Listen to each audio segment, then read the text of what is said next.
I was just smoking on Cali, taking them pills. I couldn't tell you how I really feel, cause you had your own shit to do. So I was just taking it out on the drugs. I needed love, I was too damaged by pain. You couldn't see me the same, change up my name. I put rocks to my veins, every day sleep on the train. I was just thinking about you, girl, I was dreaming about you.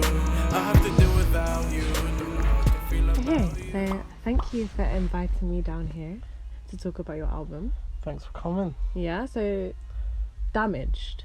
Damage. Where did the name come from? Does Um, it resonate with something within you? So it's a reflection of where I've been mentally, physically, and just my surroundings wise, where I've been. And it just kind of it's like an entry into my mind, I guess. Yeah. Because every song that I made on there was a reflection of where I was mentally at the time. Yeah. How long did it take you to piece this all together then? So I started working on this in January. Damn.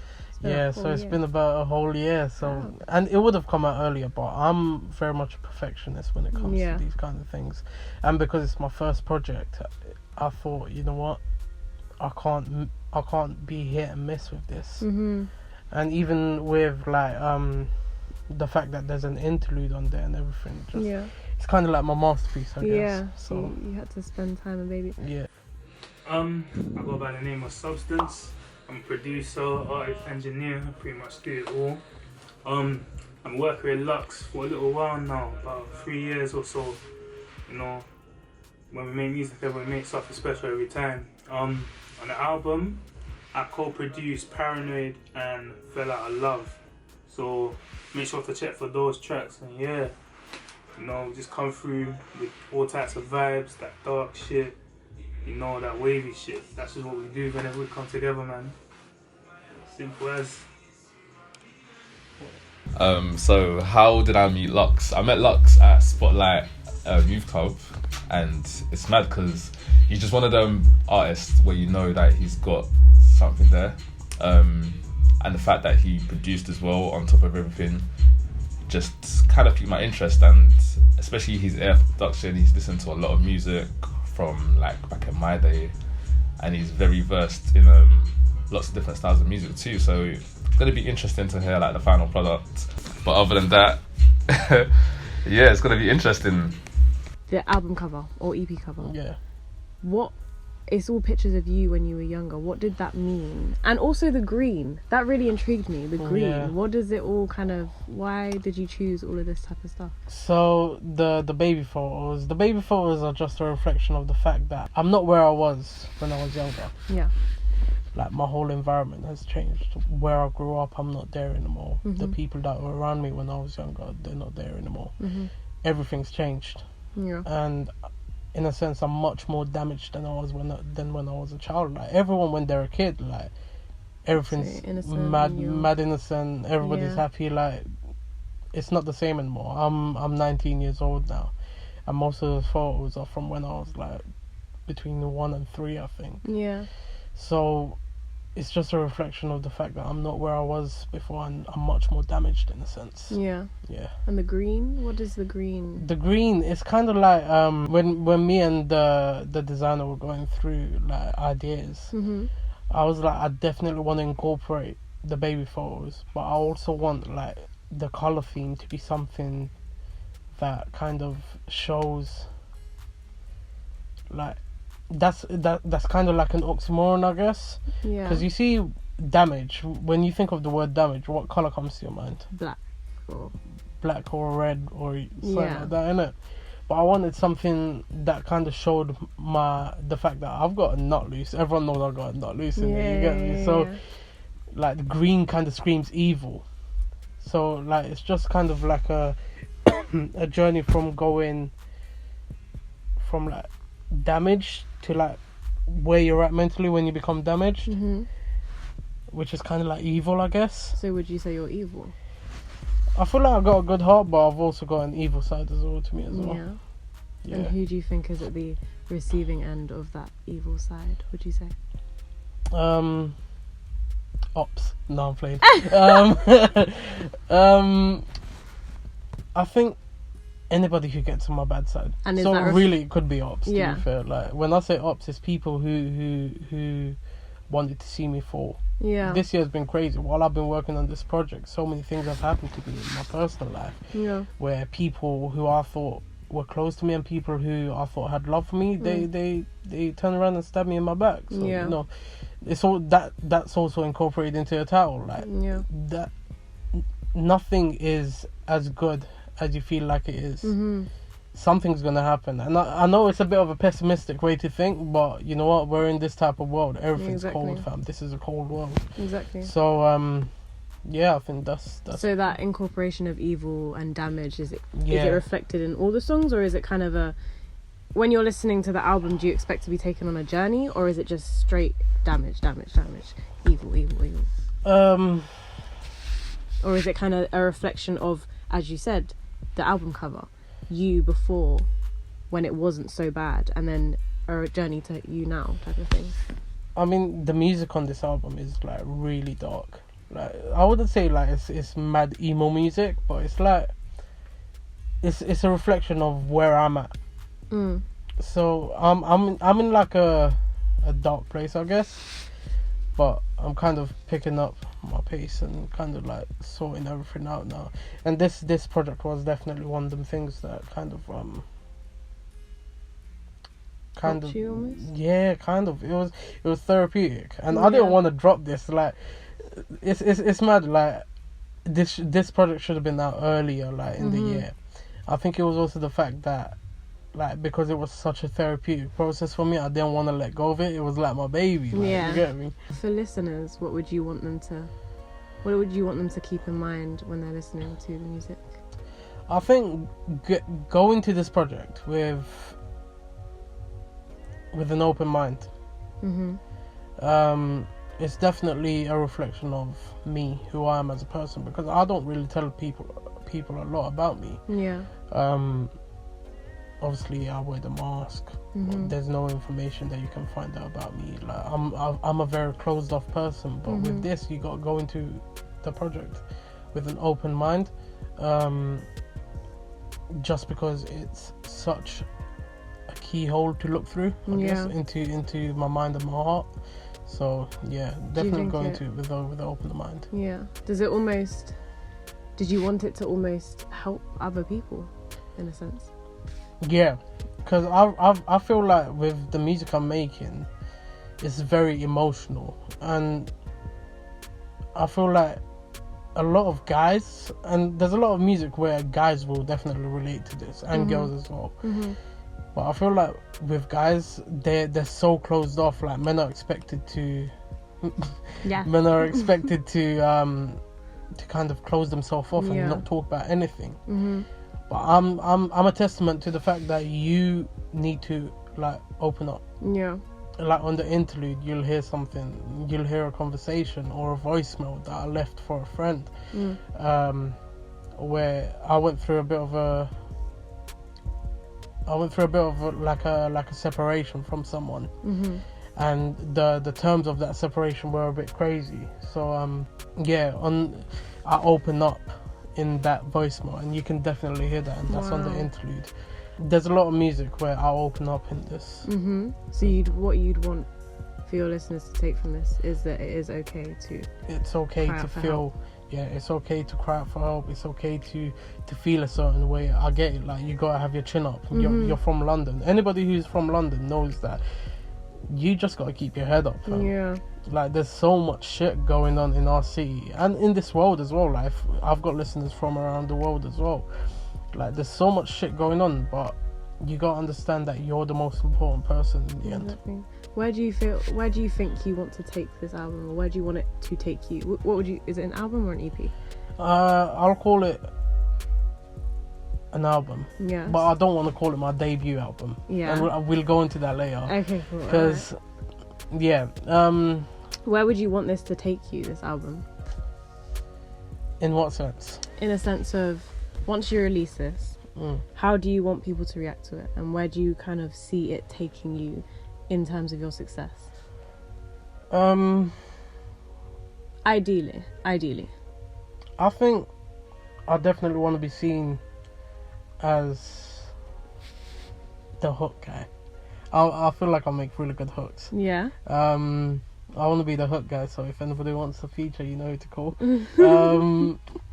Yeah, I mean, that's on the music side. Like, I love doing features. There's features that I've done that I don't think will ever come out because the people that I did features for, they just did it for fun. Yeah. Where I want it to take me, I guess I want it to take me to the next level. I guess. What is the next level for you? I think the next level for me is definitely collaborating with more people. Yeah. And this time more serious, obviously, because I've always done features for other people just for fun. Yeah. But collaborations in terms of me working with people for my projects, I'm working with people for other projects. You know, just definitely networking and collaborating more with people who are already established in the industry as well. Okay. Yeah. So is this what we can expect from Lux Hill going forward from this album? Yeah, I think so. It is a banger.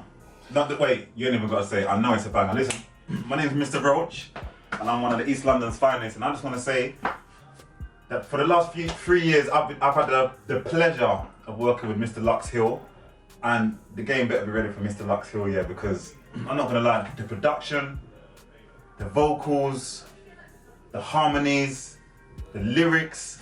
I'm not gonna lie, there's a lot of use coming through this place on a regular, and Lux has stood out to me because of the consistency, persistently, week in, week out, coming with fresh new music. And I've been inspired. I've been lucky enough to come here, listen to these man's music, get inspiration, and go and sometimes work on mine, because it's all about energy and it's all about, you know, that spiritual connection. And yeah, man, playing with words, and these man with the production is crazy. So yeah, man, let me put it like this. When I first met Lux, the production was good.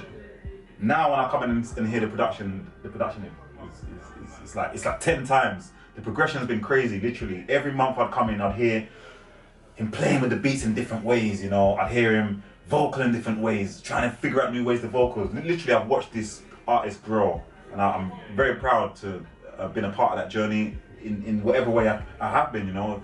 A couple words here, a couple words there, and just being a fan, you know, and getting opportunities to hear the previews, exclusive music.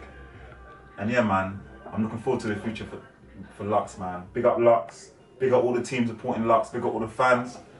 You know, game, get ready, man, because there's a lot of brand new talent here in the UK, in East London. Trust me, we're going to be banging down the door, man. Lux Hill 2020. You don't know. I just want to say something. This brother's looking mad grippy, fam. Lux, you know. Big up my brother Lux Hill. Big artist, big producer, songwriter. I've known him for about 4 years now. Guy's focused. When we have studio time, he's always in the studio, locks himself in the studio and just comes out with bare tracks. He's focused, and he's every year that goes by, he keeps on developing. So I think when I first met him, I was telling him I think that he could have improved in his songwriting and production skills together. Next year, he put in 100% work, he improved. I've done it for 4 years now. Now if you're listening to the quality of the beats, the way he's putting the songs together, the concepts, even his voice, the projection, the mixing, and just knowing where to come in, when to come out. The guy's improved, and he's definitely a talent to be looking out for, man. Big up Lux Hill, man. Obviously, I've been working on this EP for a bit, innit? Obviously, as you've known me for 4 years, you can also vouch for the fact that I'm putting extra work in. Obviously, I'm a perfectionist, so I like cutting what I've done already and redoing it. Obviously, it takes a bit of time, but how do you feel about that? I think it's good for you to take time, because you're like Lux is like a one-man band. You do everything yourself. You make the beat, you're writing, you're engineering, you're vocaling, and more time you're mixing. So that is a job of sometimes 6 people, what you're doing. So you have to take your time, you have to perfect it, and you have to give your ears time to sometimes take it into rest, to come back to it next week, to hear something different. And the problem with doing it with yourself is sometimes you're never happy with it. You want to do it again and again, you don't think it's right, when when someone else mixes it, you're less attached to it. So that could be something for your next project that you try and incorporate, is to get someone to mix, someone to get master, someone to even engineer, so you can get out of being the engineer and the artist at the same time, like recording, doing it, going to artist mode, back to engineering mode, cutting it, putting effects. That will sound. Sometimes you just need to stand there and be an artist. That's what I'll say. Sometimes being a one-man band, but one-man band, when the credits come, when the money comes, it's all you, boy. You're gonna be chopping big time. Lux Hill, don't know. Watch out for the project. Easy, Prince Rapid. Yeah, bruv.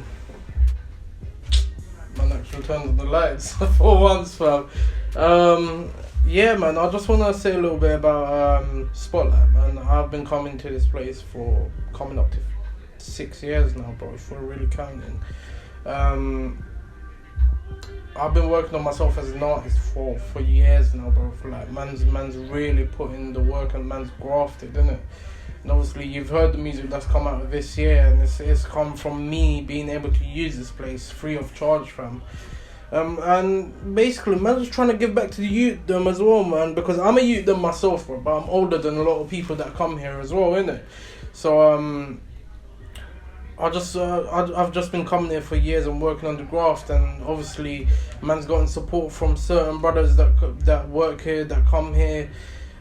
Honourable mentions to Prince, to Roach. Yeah, man. I just want to big up them guys. Also honourable mentions to Ollie, Garfield and Taku. They've been really supporting man since I couldn't even do this music shit, bro. And there was a time I couldn't do music, fam. You told me. Like, certain people have known me that long and they'll say the same, bro. So it's one of them ones where man's just like, I'm grateful for the support that everyone's shown me in it. So yeah, man, big up everyone, bro. In terms of the mask, you mentioned before that it's kind of a representation of people not being able to see in. Don't you think that's quite a, again, unhealthy coping mechanism to things like depression and anxiety?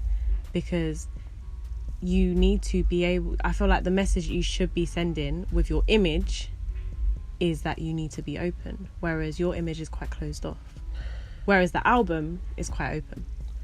Yeah, I mean, a lot of people ask me why I wear the mask, and I just give them a generic answer all the time. But really and truly, it's because, remember how I mentioned that I've got anxiety?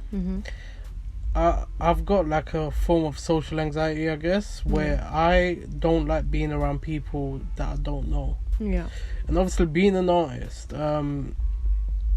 you got to be around people that you don't know. And when I do perform, because I don't perform a lot, it kind of helps me kind of ease the anxiety a little bit. Yeah. Okay, that makes sense. Yeah, and it's also, obviously, as I've mentioned when I've spoken to you before, I want people to focus on the music before they look at who I am, where I'm from, what I look like. Because I still keep that anonymous. People don't know where I'm from, what I look like. All they know is that I'm just a 19-year-old from Barking now. Yeah. And I get why you think it's unhealthy, because of the fact that I've got my mental health problems. But I feel like with every person it's different, you get me? And I feel like no, I understand now. Now you've explained it. It's a way of you coping with your anxiety, and to be honest, it's not like you're hiding yourself from the world in an unhealthy way. It's more of a personal way kind of thing. Yeah, I guess. Yeah. Yeah, and I feel like that's why this project is so important to me, because I want people to see who I am without seeing who I am. Yeah, I think that's definitely it's important to me. Yeah. Okay. Right, well, again, thank you for inviting me. We'll wrap this up. And thank you for talking to me and becoming so open and very raw with me. I really appreciate that. Thank you for being here, and thank you for being so open-minded about it. Yeah, okay. Just knocked my head. Alright. Yo guys, it's Lux Hill. Thank you guys for sitting down and watching this documentary, and kind of like really sitting down and really understanding where I'm at. The album's going to be out everywhere, all digital platforms, and basically I want you guys to go through this album with an open mind, because I don't really open up a lot, and I opened up a lot in this album, and I want you guys to understand where I'm at, so that you understand when I'm in better places, that I came from a dark place, you get me? So thanks for watching. Make sure you go stream the album.